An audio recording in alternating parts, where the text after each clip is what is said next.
Hello and welcome to episode 13, lucky 13, of Two Fat Gingers Have a Conversation. And we have a packed show for you guys tonight. Although, it's a podcast, it's not a show. Can we call it a show? Well, we don't show anything, so probably not. Maybe you don't, but I'm sitting here in my undercrackers. With a webcam on you? No, so technically I'm not showing anything either. Okay, yeah, you go. Pedantic bastard. Right, so let's talk about it. We went to see it on Tuesday night. We absolutely did. Let's talk about it, okay? So, in case anybody doesn't know, I was about to say, just to fill in anybody who has their head stuck in the sand, it is a horror movie that was released just the other week, based on the quite famous book by Stephen King. Follows the. We all know who Stephen King is. Well, hopefully we know who Stephen King is. If you don't know who Stephen King is, and you're listening to this, and I'm trying to explain to you what this film was, to be honest, I have no hope for you. There's only so much I can do.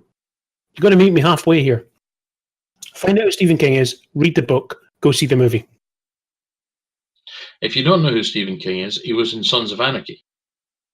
Yeah, that might not be the best way of describing him. He's one of the best-known horror authors in the world, but he also was in Sons of Anarchy. He wrote things like The Shawshank Redemption, The Shining, other films that don't begin with The Dark Tower. So my take on it, I thoroughly enjoyed it. I really did. I thought it was really well made. I guess if I was being highly critical of it, tonally it was a little off point at times. There were some scenes in it which made me laugh so hard that it almost felt a little uncomfortable, because this is a film about a demon that eats children, essentially, literally eats children, and some of it had, the jokes were spot on, they were really good, but tonally I wasn't expecting it. I'm not sure it fitted. But that's a very minor complaint, because it's just a couple of spots in the movie. Overall, it was really good. But the casting was spot on. Pennywise was proper creepy. Difficult when you're an adult who's seen a lot of horror movies to actually be scared in them. But creeped out. Yeah, Pennywise was creepy as shit. Yeah. It was cast well. It was made well. It was written well. It was just a really, really good film, and I think that's been shown by the success. It's a $35 million budget. To date, it's taken around about $400 million in the box office. Wow. Which is unheard of for horror movies. It's not Deadpool off the top of the R-rated big hit thing. It's going to sweep in. One thing it's going to do is it's going to sweep in a whole raft of remade horror icons. So the new Halloween, they've just announced that Jamie Lee Curtis is coming back as Laurie Strode for the 17th time or whatever it is. It's going to pick up after the original Halloween 2, I believe. I'm expecting Friday the 13th. They've been trying to do another Friday the 13th movie for a while. It's been on, it's been off, it's been on, it's been off. It's going to be on now. I'm expecting a new Freddy movie. We're going to get these now, and hopefully they don't fuck them up. So it's the Goonies and Stand By Me with proper horror involved in it, and it's proper horror. You've the monster and the big teeth and everything like that. It's proper horror, creepy. Oh yeah, horror kind of stuff, not psychological, just psychological, but proper creepy things. So I thought the humor was good, because if you think of something like the Goonies, it's a buddy movie, and it is very much a buddy movie with almost a backdrop of horror. I'm not going to be overly standing my ground that the humor completely took away from the movie. I just wasn't expecting it in the places it was, and I guess the type of humor caught me a little off guard. Yes. The cast were excellent, all apart from the... there's one of the kids I didn't like. He doesn't... it's not I didn't like him, that's not fair. One of the kids I didn't think was performed to the same caliber as the rest of them. Was it the lad with the glasses? No, I thought he was fine. I thought his one-liners and the kind of somewhat archetypical dick jokes. Well, dick jokes, but the kind of, if you pardon the expression, the kind of comedy Jew, the comedy Jew role that he performed was performed exceptionally well for somebody obviously so young. It was the black kid from the abattoir. Mike was that his character's name? Mike was the character's name. I don't know who played it, but his name is Mike. But yeah, if I had a criticism, I'd say that he was, and I mean he wasn't required to do an awful lot, but the few scenes he got where he was front and center, the action stuff he was great at, but the bit where he's more or less introduced, where he's actually having to hold a conversation with him, he reminded me of Emma Watson when she was playing early Hermione, acted with her eyebrows. You're like, So there's a bit of that. The kid with the glasses, I just wanted to not the kid himself, but the character was just the kind of character that I guess perhaps a reflection of myself. There was one point I just wanted to go, stop making dick jokes. This is getting serious. Yeah. But then I'm quite well known for making dick jokes when things are getting serious. So maybe it was just I didn't like. Yeah, maybe didn't like the limelight getting taken off you. It's like, get away from my dick jokes, boy. Yeah. Yeah, let's leave that one alone. That comes. Yeah, that could go wrong, couldn't it? Mm-hmm. So yeah, but no, I mean it was very good. Denise went to see it as well. She came back and said, well, she said it was a bit predictable, and I said, well, you had seen the original film 5 or 6 times over the last sort of 15 years, so. But no, I mean she thought it was all right, but she thought it was a bit overhyped. But I mean that's the problem. Some people are going to go to this. Some people are going to go to it. And I think most people will go to it and really enjoy it. Some people are going to go and they're going to be scared shitless. It depends what you walk in and expect. And if you watch a crap ton of horror movies and are quite used to the way that sound, lighting, and edits are used to produce scares in a film, because that's the only way you can. If you're quite used to that, then yeah, you're not going to find this scary, but you will find parts that are really creepy and well done and probably enjoy it. If you're not used to that, but you think I'm going to go along to this because it's a 15, it's not an 18, so it's going to be really good, really gory, there's a bit of blood. But if you're going into it thinking that, then yeah, you're probably going to jump a few times. And if you're, usually watch the Teletubbies and Disney movies, you're probably going to shit your pants. Yes, it makes you wonder why you find yourself in it. After all, maybe it was the clown. I don't know. Well, yeah, I mean, movie about clowns. Oh yeah, well, yeah, clowns haven't had bad press over the last few years. Let's go. Indeed. Woo. But I thought it was. It just nailed it for me. It was the. I'm not going to say it was the perfect horror movie, but it hit dead center what it was aiming for. It hit more high notes than low or even mid notes. I mean, I can't think. I mean, even though I've picked a little bit at the humor thing, the humor scab in it. Again, those weren't low notes for me. Those weren't misses. No, they were just things that didn't feel quite fitted for me. Now maybe I read it. It's the kind of thing where sometimes the way that it's, the humor comes as a relief that's needed, and they've maybe pared it down a little bit and so mismatched slightly. Maybe as you say, you didn't mind it at all, didn't put you off at all on any of it. Not even slightly. Maybe it's just me. Maybe I'm being overly picky. Maybe I'm just looking for something that has to be wrong with it. But overall, I would watch it again. Me too.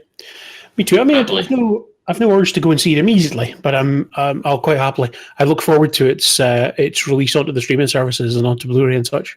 Indeed, and anything with a wrestler makes a film better. I've said that many times. I'm going to add to that review philosophy of mine. Anything where the bad guy has a mullet makes things better. And I'm not talking about the clown. If you know there's a psychotic character, a psychotic kid that the clown kind of uses in certain ways, and in this he has a fucking mullet, and it's a fantastic mullet. And it's a proper authentic looking mullet. Yeah, in the book he shows up in the second half as well. He's been committed to an asylum. It's not a spoiler. The book's been out since 1986, so I can speak about this quite cleanly now. I don't know if he will in this, in the second film, because obviously in the book they do the child bit and then they do the adult bit. The adults come back and have to fight it again. So again, it's not really a spoiler. Do they though? I thought the book was more interspersed. I thought it starts with the adults and they talk about relive the kid stuff. But in chronological order is what I'm meaning. So we're obviously getting a second one. I think that was planned before it came out anyway. Apparently wasn't. Wasn't it? Apparently it wasn't. No, it was tentatively. I mean, it was always deliberately. They had a whole book to do. They split it into 2 parts. They hoped they would get to make the second, but apparently it was very much based on the critical reception and the money it made. But of course, now based on. Well, yeah, it's a no-brainer. Yeah, I would say that. I would say then that's planned. I mean, you can make a plan without following through on it. Just ask anybody in any of the organisations. There's plenty of people. This is fair enough, but the reason that I would say it wasn't planned was because the director hadn't signed on. Yeah, but remember that director's the guy who made this was a 14th director attached to it. And one of the producers was the guy that brought it most of the way in terms of developing the script. Yes, but that's the thing. I'm sure this was a thing in Empire that I read, and it was something along the lines of that they've now got a scriptwriter attached, they've now got a director attached, and they didn't have that before. So yeah, planned in maybe the sketchiest terms, but I don't think planned in terms of like the next. Fast Furious movie is planned.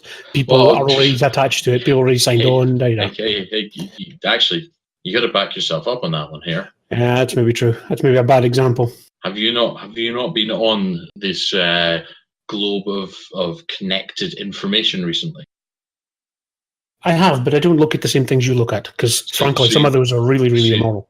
See, you say immoral. I say no. I'm not saying it. Okay. So there is beef between The Rock and another co-star. Okay. Beef. If people can't see, I'm using the inverted commas thing with my fingers again, because again it's kind of flagged up, and I can't remember the dude's name. It's just gone from me. He plays the mouthy dude. Okay, yeah. I can't remember his name. Doesn't matter. Doesn't matter. Yeah, the mouthy dude. Yeah. But he posted something on Insta, Twitter, chat, book face, or whatever it is these days, saying, like you're not attached to them all. You know exactly what they are. Don't you be pretending to be not cool. Actually, I'm only on 2 of them. Yeah, whatever. And 2 of them and Grindr, but we'll talk about Grindr later. Let's not. Let's just not and say we did. Yeah, so he's got beef with The Rock. Apparently, he posted something that said, "Hey, Rock, you're going off doing these projects, and you're talking about getting your side project. But remember, we can't do the next Fast and Furious film until you free up your time. And for some of us, it's our bread and butter." Mm-hmm. And I don't think The Rock has openly responded to it, but obviously, it's. I'm kind of hoping it's just kind of a playing thing, because otherwise it just seems a bit pathetic. It's the public nature of it. That's the thing I don't get. There's this in a lot of different things. It's the public nature of how people feel. They don't feel the need to have private conversations anymore. They can just say what they want on the internet, and there's no repercussions or anything like that. God, I wouldn't. You imagine? Say what you like about The Rock. Say something very offensive to The Rock. Yeah, I'm not going to do that, even on the internet. Yeah, it's just very silly. Tyrese Gibson, I think his name is. But yeah, I mean, that's the thing. I get that if The Rock had openly gone out and done something, smack him down for it, or something that was, but pissed off because somebody's actually doing so well that too busy to come and do a film, so that you can't get your money. I mean, go. And maybe I'm a bit blunt, and I'm usually going to take The Rock's side on these things because he's awesome and he kicked my ass far harder than I think probably Tyrese Gibson could. Well, I'm just saying I think he could. Yeah. Whereas with the Vin Diesel thing, I'm thinking Vin Diesel could kick my ass pretty hard as well, But I'm going to choose The Rock because he's sexier on that one. Okay. Don't say he's not. Because I am not even getting involved in this conversation. Yeah, but I'd be happy with either. Yeah, and actually, well, that's a fair point. But yeah, when you use the Fast and Furious example, it's a bad example this week. It is. It was a poor example, even as I Living said. under a rock, haven't you? Yeah. Not the rock. I see what you did there. Yeah. Okay, where's that thing again? Hey. So let's move. I was wondering, with you living under a rock, have you read about Star Wars Episode 9? I've read that there's yet another directorial change. Is that right? Kevin Trevorrow has left Episode 9, and J.J. Abrams is taking over. Yes. So when I first read that Colin Trevorrow had left, he's not really done that much. You know, he did the latest Jurassic Park. He did a film called the Diary of Henry, or it was Henry's Diary, or Henry, the Book of Henry. That's what it was, which flopped and got really bad reviews. Which some people think link back to why he's been kicked off Star Wars, but I can't imagine that. Kicked off, was he? Well, or leaving. Okay. Nobody really knows what happened. It was a mutual parting of ways for creative reasons or something again. And I first read it, and I was like, "Yeah, this worries me." It's Han Solo movies happen. How Ron Howard took it over, and good signs there because it's Ron Howard. Colin Trevorrow and J.J. Abrams is picking it up. The interweb went wild with kind of, who do you want? And Kevin Smith's name was thrown up, and there's a few others, and it was like, yeah, that'd be amusing, but there's no fucking chance that's happening. He said himself he doesn't want to. Well, I can't say I blame him. I mean, I don't want to make a Star Wars movie. I'd rather enjoy it as a viewer. I mean, there's a lot of things I would like to do, but I'd like to be in them as a cameo, for example, where I can. There's no pressure on me. I'm a fat ginger stormtrooper. Hey, J.J. Abrams, if you're listening, Episode 9, 2 fat ginger troopers. Just saying. Cousins of Jabba. Yeah. Cousins of Jabba. That could be us. Ginger Jabbas. Yep. Could be like Gamorrean guards. We could be Rancor keepers. Any number of things we could do. We could be fat ginger Wookiees. We could, but aren't we a little short for a Wookiee? Yeah, but we're too tall to be fat ginger Ewoks. It's a real trouble we've got. It's really unfair. But when I first read it, I kind of went, not another one. This is a bad sign again, isn't it? There's something going on here. But my brain's been ticking over a few times on this. And I guess I've got to the point where I'm thinking, actually, glass half full, it means Disney are really set on the direction that they want us to go. And they got it right with Episode 7. They got it right with Rogue One. The Last Jedi, trailer-wise, looks like it could be pretty damn amazeballs. So is it just a case of, they need less of a creative director and more of a delivery director? So less of somebody who wants to come in and go, this is my stamp on a movie, and wants to come in and deliver someone else's vision, almost like a director for hire. Because it's obviously J.J. Abrams has been involved in the whole reinvention of Star Wars. His fingers are on everything, I guess. As producer, producer of the new one and part writer, I think, as well, and part writer of Episode 9 and producer on that. So I guess him and the Disney head honchos have defined a vision, and they're really set on the way it's going. And I think you said this last time when I was crying about Phil Lord and Chris Miller leaving Han Solo, saying, well, they got it right so far, so let them carry their vision until they've got it wrong, until they get it wrong, and then you can rail on it. Yes, that's exactly it. That's exactly it. But the more that it happens, the more it favors your initial argument than mine, I think. I guess so. But you're absolutely right.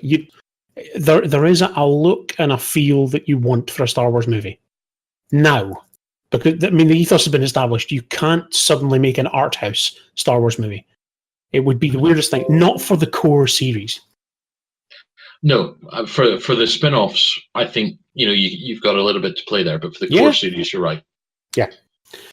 There needs to be a certain amount of, as you say, this is a delivery thing. Apparently, Trevorrow was sacked because he was too arrogant. Go a different way than Disney. So, Episode 12, the bit that didn't make the cut, you talked about some movies. Yes, the Hatchet movies. Yes. A trilogy of horror movies, which for me, definitively slasher movies. So you're looking at the likes of the Friday the 13th, the Nightmare on Elm Street, the Halloween films, those type of unstoppable monster, blood and guts. It's exceptionally gory films. I mean, it was done by a guy named Adam Green. Made exceptionally gory movies out of these, and he also did a fantastic little psychological type horror movie called Frozen. Not the Let It Go. Not that Yeah, one. that was a psychological horror, though, wasn't it? Yeah. Years before that appeared, there's a horror movie called Frozen, where 4 people get stuck on, I think it's 3 or 4 people get stuck on a ski lift over a holiday weekend at night and over days, and they're stuck up there, and they've got to decide how to get away because they'll freeze to death. It's really, really good. Sounds it. He made Hatchet, and I think he directed Hatchet 2, and he wrote Hatchet 3, and somebody else directed it.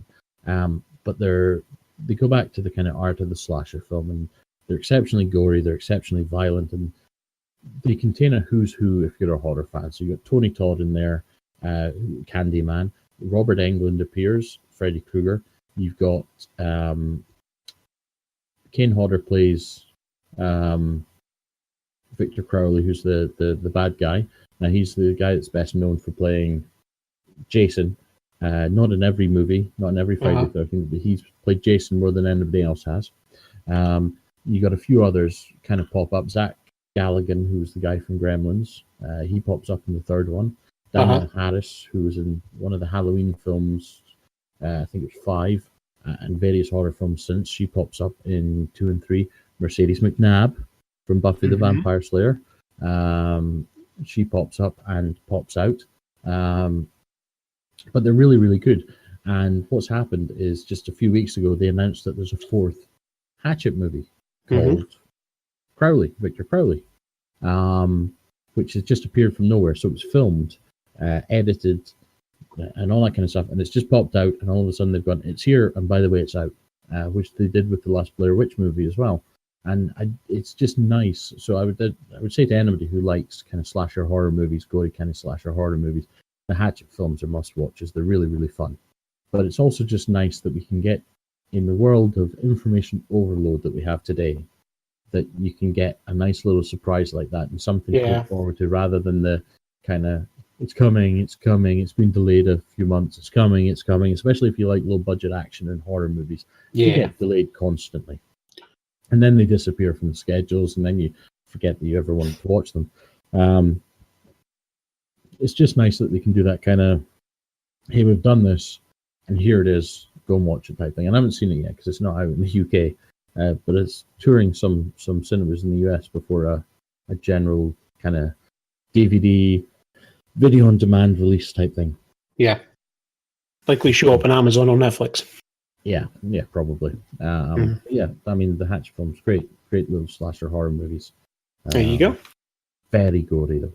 I mean, we're talking people pulled in half and guts flying around and heads exploding, and Sounds lovely. Oh, it is. It's one for the kids. Yeah. Yep. So let's finish on some oiled up, sweaty men who slap each other. Okay. Well, could we maybe do wrestling instead? Oh, okay. Yeah, sure. Okay. Yeah, I can talk about wrestling. Yeah. So next weekend or this weekend, because for those who don't know, we record this on a Sunday, we release it on a Wednesday type thing. So this Sunday coming is No Mercy 2017, which is a Raw branded pay-per-view, and it's the first one in a while that I think I'm actually quite excited about.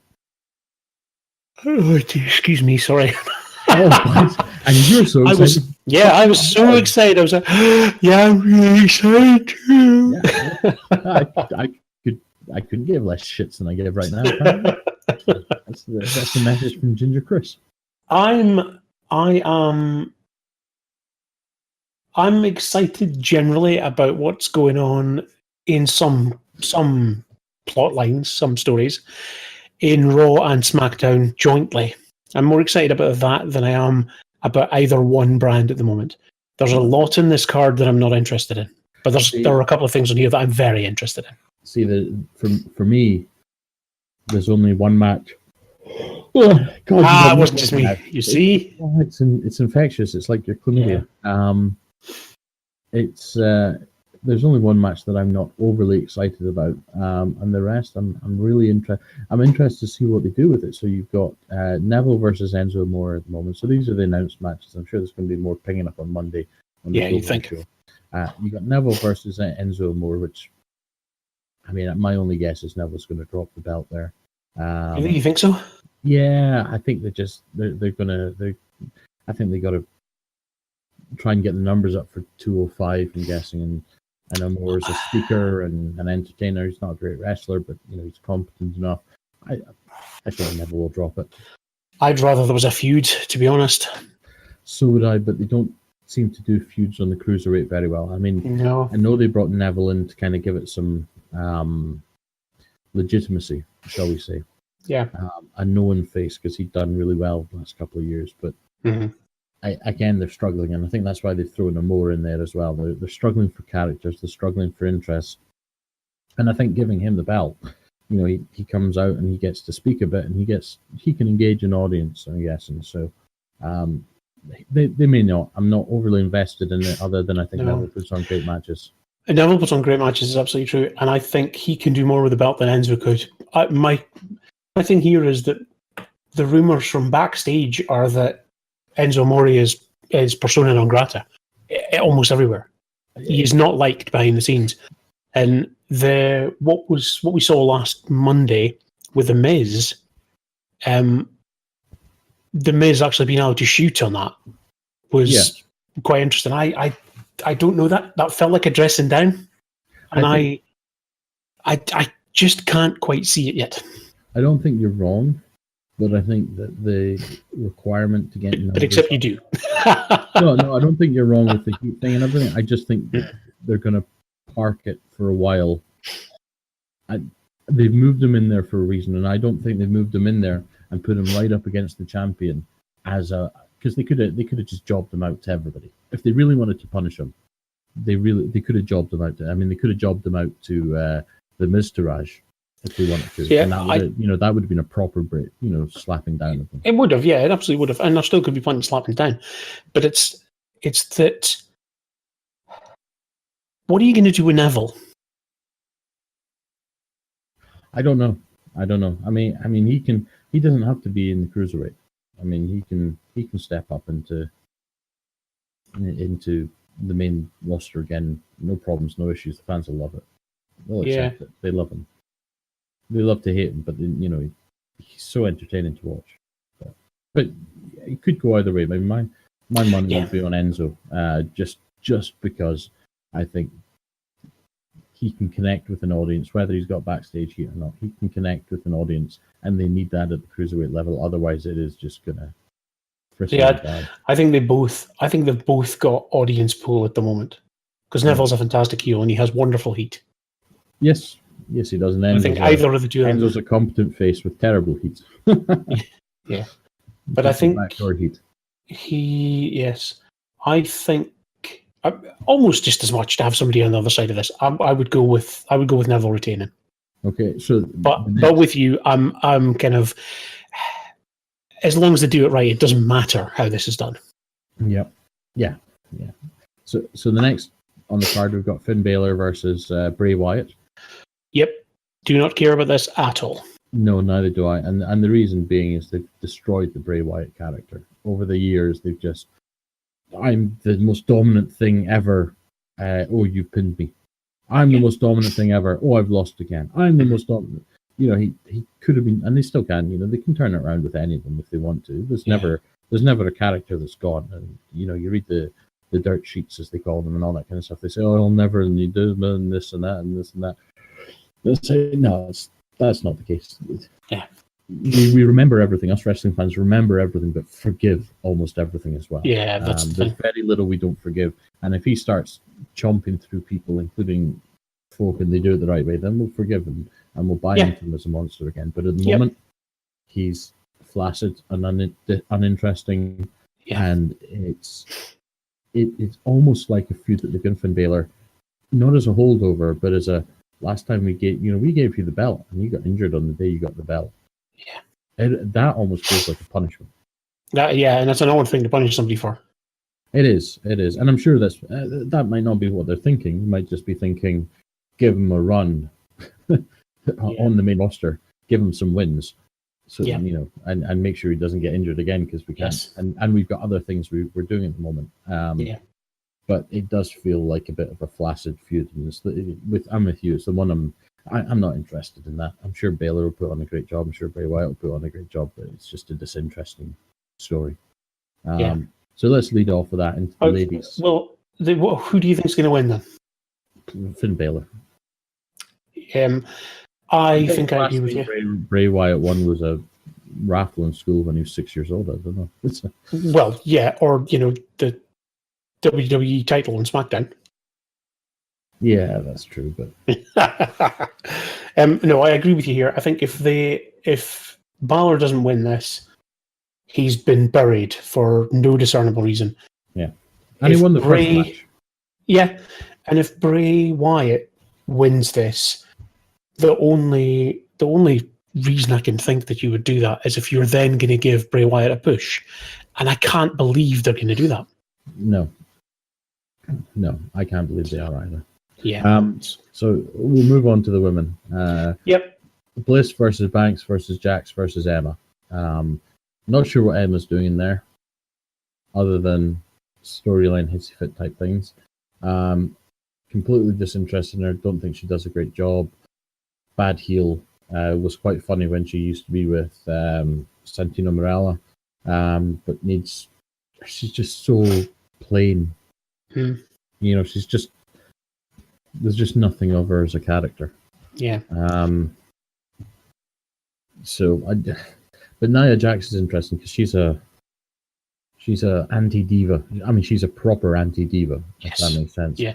She's not like most girls. Yeah, she is. She is proper away from what women's wrestling in WWE was 3-4 years ago. Yeah.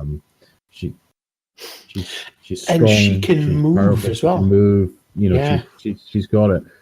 But she doesn't always do it. That's the thing. She's sometimes her work is quite slow.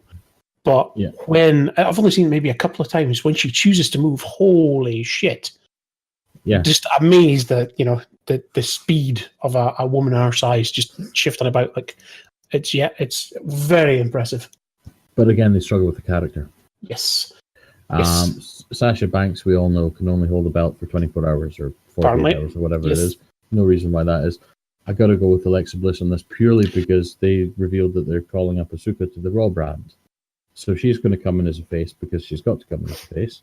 And she's got to have a heel, and she's got to go after the title straight away because that's what they do with these big NXT, the real hot NXT wrestlers. So, she's going to come up. She's going to have a heel to face. It will be the championship. I can't see it being anyone other than Bliss because Banks, they just don't seem to be bought into her. No. But I mean, Banks, if she'd done her heel turn, different story, but she hasn't, so therefore. I'm guessing Bayley's injury maybe had something to do with that. Although burn anyway. It just feels like it's going back and forth. This was another one of the matches that I really had no interest in. Literally, the looking at the card just now, the top two matches I'm interested in, the rest of them, meh. I didn't care, but I don't disagree with your logic.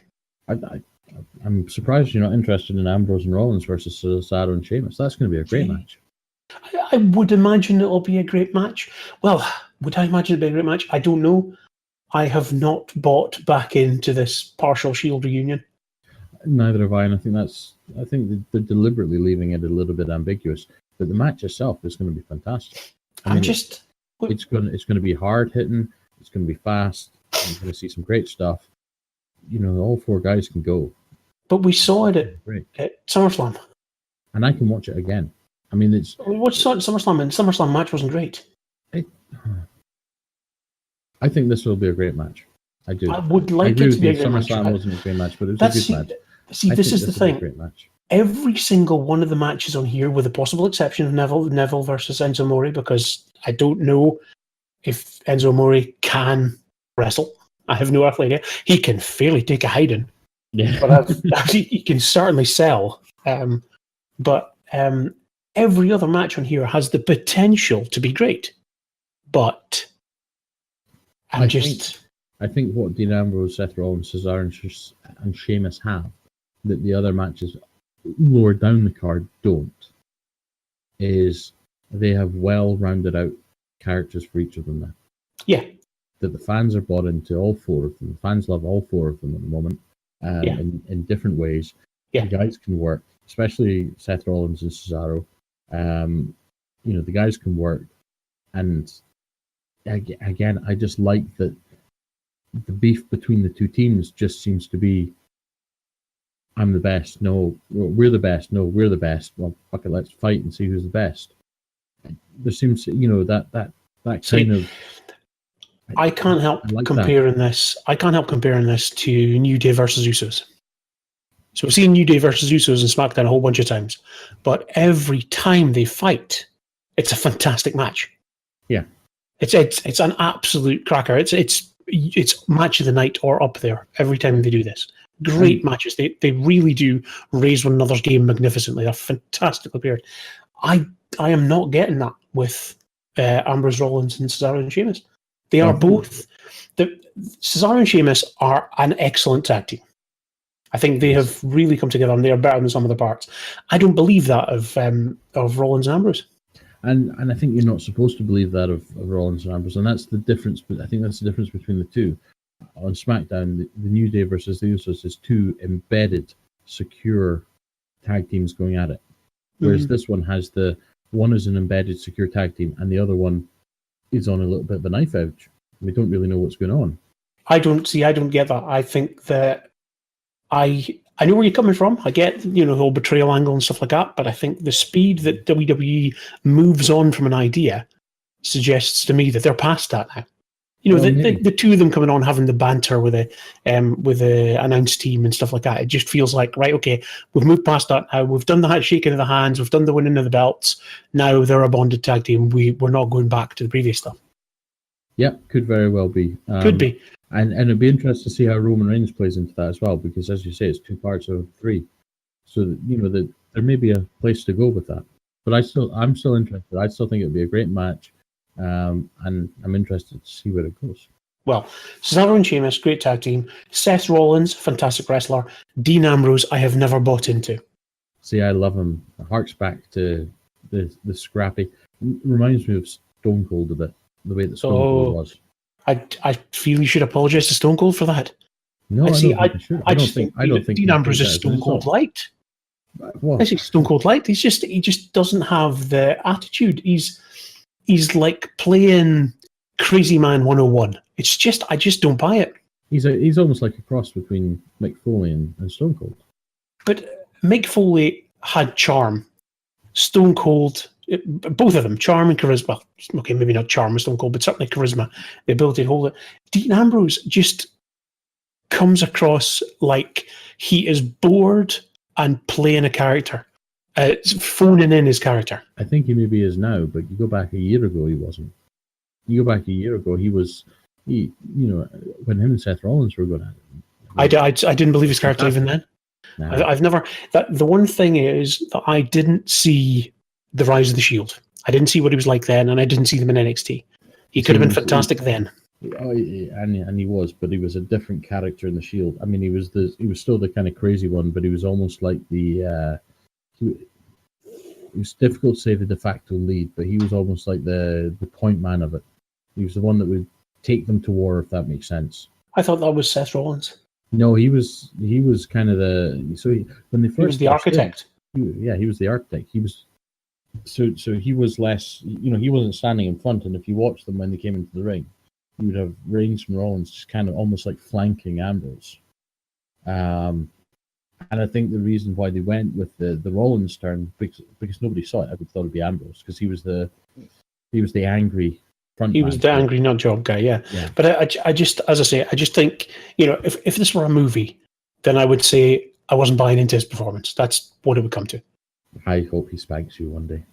I would love to be proven wrong. I would love for the turn to say you'd love to be spanked by. That's not even nearly where I was going with that. I'd love to see that. I'd love to see, there's the rumor, the persistent talk of a heel turn from Ambrose.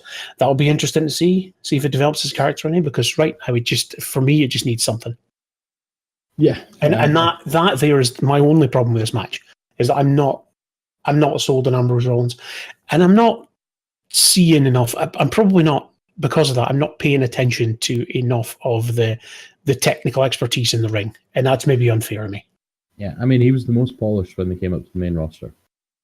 Ambrose, yeah. I mean, obviously Rollins and Reigns have really, he's really ramped up. But Ambrose was, I mean, he was a dyed-in-the-wool indie wrestler, so he was the most polished when they came to the main roster, which is why he was the one that carried the load. Yes. Wow. And then Rollins obviously says his athleticism brought him forward, and Reigns' power brought him forward. But if you look at Roman Reigns in the Shield, he was a glorified bodyguard at some points. Yes, I got that much. What I'm surprised about is, having heard stuff about Seth Rollins, the description you give there, he's a dyed-in-the-wool indie wrestler. Yeah, I thought you were talking about Seth Rollins there. Well, Seth Rollins obviously has athleticism on his side. I'm not saying he wasn't as good, but Ambrose was more polished. His delivery, his timing, everything about the way that he did it and the way that he carried it was, to me, he was the best of the bunch when they came up. And then Rollins obviously became. I mean, Rollins is now, if you say, who's the best now of the three, you'd probably say Rollins, Reigns, then Ambrose, but that's because the other two caught up. I don't know that I would say much about Reigns. I don't know where I would put Reigns. I think he can put in a really good performance. I think some matches he's been better than others, but it depends. They just don't see it. They want him to be this big powerhouse. Yeah. And you get the whole joke about 5-move Cena and all that kind of stuff, and he seems to be doing the same with Reigns. Even Brock Lesnar, Suplex City, he can do more than just suplex, and he should do more than just suplex all the time. Yeah, definitely. But I think Reigns is in the same boat as Cena. He can do more. I mean, hell, when Hulk Hogan started, he was doing drop kicks and shit like that. And then the character dictated that he stopped doing these fancy moves. That was for the little people. You see John Cena has tried some funky shit, hurricanranas and stunners off the rope and all that kind of, and that's obviously a reference back to the 5-move Cena stuff. But Cena's a good wrestler. I mean, he's not there through luck.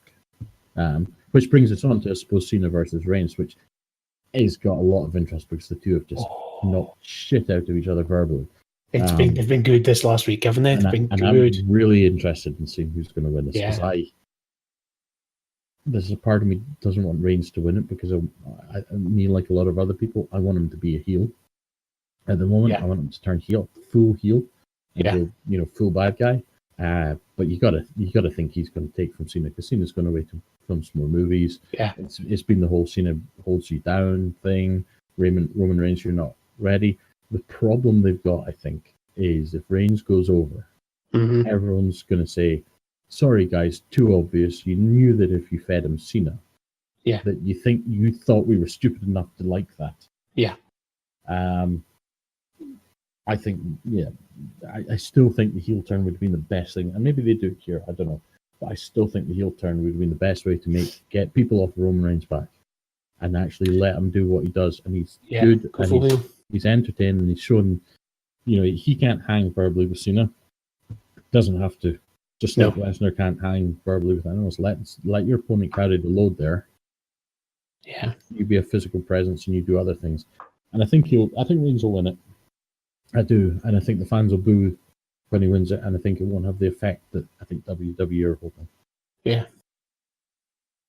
Yes, and I think you could be right with that. I don't see the point in them having brought Cena across just to have him beat up Roman Reigns. It doesn't seem any point in anything behind it at all. No. And they do have more belief in Roman Reigns than you can actually credit. Yeah. It's like, what? Still? After all this time? Yeah. It's quite bizarre. But I've loved the build up to this match. It's been some of the best I've ever seen. Yeah. I mean, it felt real, and it deliberately felt real. The mention of the drug reference this week, I couldn't believe they did that. Could not believe it. Proper spitting your tea out in the monitor moment that was when I saw that. But you think about it, it's taken them a long time to catch up with the fact that people know what. I mean, they stopped pretending it was real fighting, if that makes sense. Yeah. But it's still taken them quite a long time. They've been kind of slow in catching up with. Everybody knows what's going on behind the scenes now, and all these stories and everything else. Mhm. They're kind of slow bringing that into the storylines. Yeah. And the second they've done it, people have gone, no, man, this is good. You're treating us as an audience less like idiots now, which is good. But it's even the first promo that the two of them cut together, when Cena actually mentioned heel turn. It's like it's the biggest rule. You don't mention the face heel roles. No. You just never do it. I really, really enjoyed that. So that's There's a really lot of difference. interesting. And then we've got Brock Lesnar versus Strowman. Yeah. Which I think it's going to be Lesnar, isn't it? I don't know. I can't tell. Necessarily. I wish they would. I mean, again, you talk about being fantastic in your role. He's been fantastic in this role. Yeah. I mean, he could scare the shit out of you if he wanted to. Oh, aye. And as long as you didn't look at his Tinder profile. No, it's Grinder one. Yeah, I'm not even going to accuse that of the man. He's popping up from the suplex and flattening Lesnar, and yeah, they've built it up to be, this is Lesnar's greatest challenge, even perhaps more so than Goldberg. This is his greatest challenge, which makes me think he'll go over. But wouldn't it just be great if he didn't? Wouldn't it be great if Strowman picked up the belt and just went on a rampage? Well, this is the thing. If Strowman, that's the one thing about this, is that nothing really changes if Strowman picks up the belt, other than that Lesnar's off TV. Well, they have the champion back on TV every week. Yeah, well, yeah, but although he's been there the last few. Yeah, I know, but yes, he goes away for months at a time. Almost. Yes, absolutely, he has done. Yes, absolutely. But that's so what I mean. Nothing. The belt almost seems a little bit irrelevant these days. We've done that whole. Yeah. We did that whole thing early on in these podcasts, but nothing really changes because at a reasonable distance, Lesnar and Strowman's characters are the same.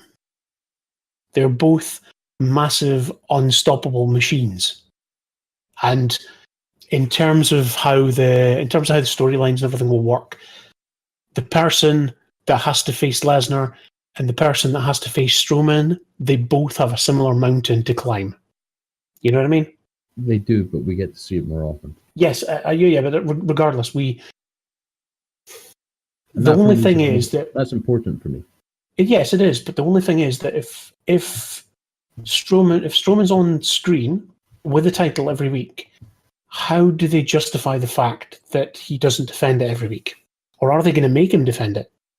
Well, a champion's never defended it every week, but the presence has been there. The chase has been there. So when you're going to have... Yes, and I don't mean every week, but... You've got the champion representing, and you don't get that with Lesnar. You get that. I can. But we're going over... Yes, but we're going over the same argument we had before. Yeah. You know, I haven't agreed with you on this one. I think regardless, blah, blah, blah, blah, blah.